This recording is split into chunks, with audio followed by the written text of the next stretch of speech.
Hey there, this is my third tutorial in the series of Lua tutorials, and in this tutorial I'll be continuing with some tips and tricks which I couldn't really mention in the last Lua tips and tricks tutorial.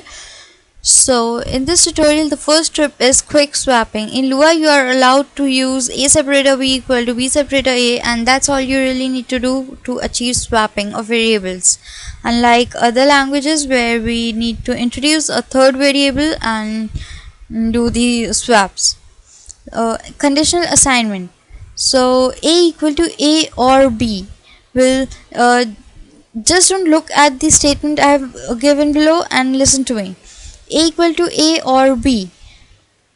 This a is going to be going to assign a value a when a has some value, and in case a is nil or false, a will be assigned the value of b.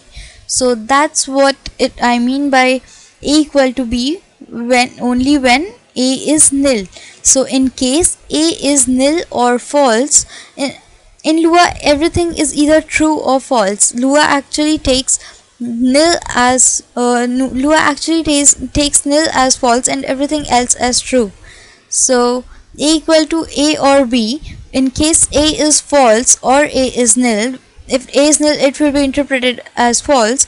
So in case you haven't by false or nil, I mean if there is no value provided to a, the value assigned to the resultant a will be b, and in case a has any value, any damn value in it, then a will be assigned the value of a.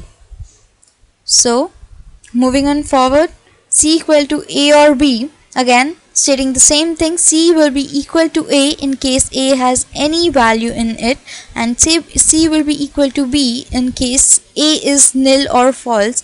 That is, if a has been assigned no value or it has false, then c is equal to b. That is, c is going to be assigned the value which is there in b. Moving on forward, this is something really interesting about Lua. So this is kind of short for if-else loop, if-else statement, condition statement. So x equal to 5 equal to 5 and 1 or 2. Now this might really, I know I can understand that this might be really sounding confusing to you, but it's kind of really simple and you are going to enjoy using it. So 5 equal to 5 is the condition here, and what I have after and is executed if the condition is true, and what I have after or is executed if the condition is false.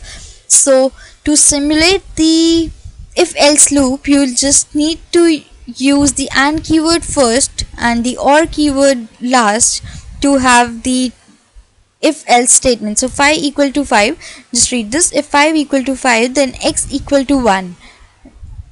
This statement is exactly equal to this statement. As I mentioned, 5 equal to 5 is the condition here, and the first you have is the result when the condition is true, or else you have which is after the or keyword, which is 2. So this is the else part after or, and this is what we have after then in the if-else statement.